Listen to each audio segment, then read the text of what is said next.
नमस्कार। आप सब मेरी एक बात से तो सहमत होंगे कि हमारा देश भारत विश्व भर में अपनी संस्कृति के लिए प्रसिद्ध है। क्योंकि जितना रिच कल्चर या संस्कृति हमारे देश की है, मुझे नहीं लगता किसी और देश की होगी। संस्कृति होती है जहां लोग अपने वातावरण के अनुसार एक जीवन शैली को अपनाते हैं, जिसमें उनका रहन सहन, खान पान, पहनावा, उनकी बोली, उनके मेले, उनके तीज त्योहार, ये सब आते हैं। और हमारे देश में तो जितनी स्टेट्स हैं, हर स्टेट की अपनी एक संस्कृति है। और यहाँ तक कि कुछ स्टेट्स में तो कुछ किलोमीटर की दूरी पर रहन सहन, खान पान, पहनावा, बोली, ये सब बदल जाती है। तो देखिए, है ना रंग बिरंगा देश हमारा। और ये कल्चर एक जनरेशन से अगली जनरेशन तक पास ऑन होता चला जाता है। लेकिन जैसे जैसे समय बीतता चला जाता है और कमर्शियलाइजेशन होती चली जाती है, इसमें कुछ चीजें जुड़ती चली गई, जिनको हम रिवाज बोलते हैं। वो कल्चर नहीं था, वो रिवाज थे जो कि जोड़े गए। उसके मूल में तो कल्चर है, लेकिन जो जुड़ गया वो रिवाज बन गया। अब इस छोटे से वीडियो में मैं सारा का सारा कल्चर और उसमें आए हुए बदलाव को तो नहीं विवरण उसका दे सकती, लेकिन हाँ, मैं एक छोटा सा एग्जाम्पल लूंगी जो सभी के कल्चर का हिस्सा है, और वो है विवाह। विवाह तो मूल में था, कल्चर का हिस्सा था, लेकिन समय के साथ साथ, जैसे मैंने कहा, कमर्शियलाइजेशन के साथ इसमें जुड़ गए रिवाज। कुछ तो अच्छे के लिए हुए, लेकिन कुछ उतने ज्यादा अच्छे के लिए नहीं हुए। मैं अपनी व्यक्तिगत राय दे रही हूं। इसमें जो चीज मुझे थोड़ी सी चुभती है वो ये है, इसमें जो लेन देन आ गया। जब वधु पक्ष को वर पक्ष की ओर से एक लंबी सी लिस्ट पकड़ा दी जाती है, इतने जोड़े कपड़े आपने हमारे रिश्तेदारों के लिए लेने हैं। और कई कई जगह तो मैंने देखा है 80-80, 90-90 लोगों की लिस्ट भी उनको पकड़ाई जाती है, इतने जोड़े कपड़े तो आपने लेने ही है। कहीं कम भी हो सकते हैं, लेकिन है तो गलत, मुझे गलत लगता है।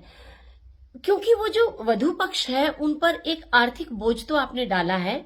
तो जब इतनी लंबी लिस्ट उनके पास होगी, तो वो थोड़ा सा समझौता करेंगे उस कपड़े के की क्वालिटी को लेकर, क्योंकि उन्होंने उसकी संख्या पूरी करनी है ना। तो अब देखिए, जब ये कपड़े वर पक्ष तक पहुंचेंगे, जिन रिश्तेदारों के लिए लिए गए हैं, वो रिश्तेदार पहले तो उसको हाथ लगा के देखेंगे कि कैसा कपड़ा हमें दिया है, और उसके बाद वो उसको पहनते हैं, नहीं पहनते हैं। कुछ तो ये बोलते हैं कि मेरे को उसकी शादी में मिले थे, मैंने आगे उसको दे दिए। मतलब समय और पैसा लगाकर तो वधु पक्ष ने वो कपड़े आपको दिए हैं, और आगे उनका क्या हाल हुआ है ये किसी को नहीं पता। और मजेदार बात यह है कि वर पक्ष वाले इस इंतजार में भी रहते हैं कि उसकी शादी में हमारे कोई क्या मिला। लड़के की मां से ज्यादातर पूछा जाता है, आपको क्या आया, आपके बेटे की शादी में आपको क्या मिला। क्यों भाई, ये क्या बात है।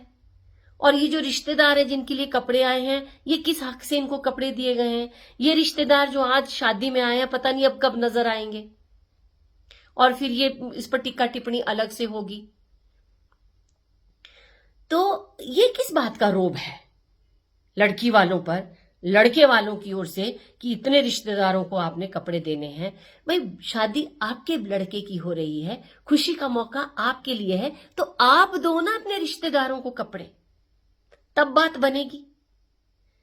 तो देखिए, जो आधार था संस्कृति, विवाह, जिसमें माता पिता अपनी बेटी को उसके ससुराल भेजते हैं, अपनी बेटी को जो गिफ्ट्स वो देना चाहते हैं वो देते हैं, वो एक अलग संस्कृति का हिस्सा था। लेकिन इसमें जब रिवाज जुड़ गया ना, तो हमने इसके पवित्रता को थोड़ा सा, इसमें हमने छेड़छाड़ की है उसके साथ, जो कि नहीं होनी चाहिए थी।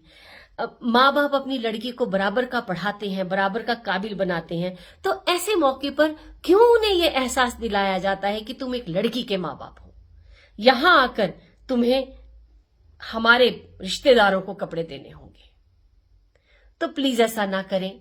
क्या ही अच्छा हो कि वर और वधु पक्ष एक विवाह जैसे पवित्र जो एक समारोह है, इसको खुशी खुशी मनाएं, इसको एक मेमोरेबल मोमेंट बनाएं, आपस में गिफ्ट्स एक्सचेंज करें।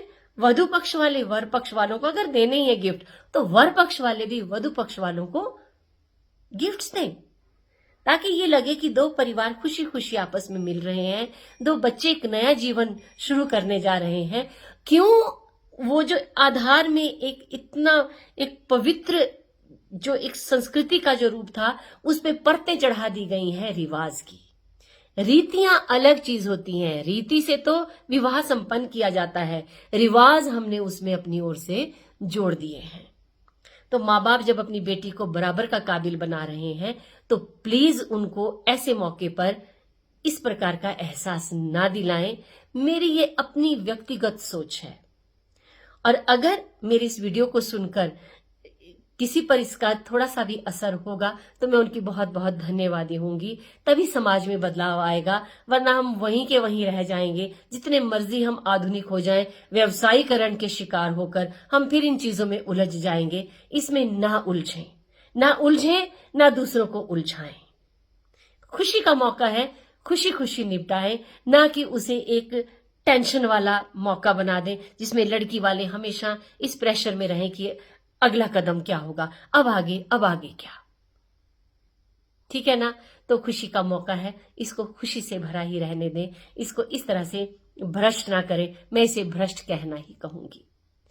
अगर मेरी बातें आपको अच्छी लगी हों तो आपका बहुत बहुत धन्यवाद। कुछ गलत बोल दिया हो तो हमेशा की तरह आपसे क्षमा चाहती हूं। और एक और बात कहूंगी, मैंने जो कुछ भी इस वीडियो में कहा है अधिकांश लोगों को ऑब्जर्व करके ही कहा है, सबकी बात मैं इसमें नहीं कह रही हूं। Thank you very much.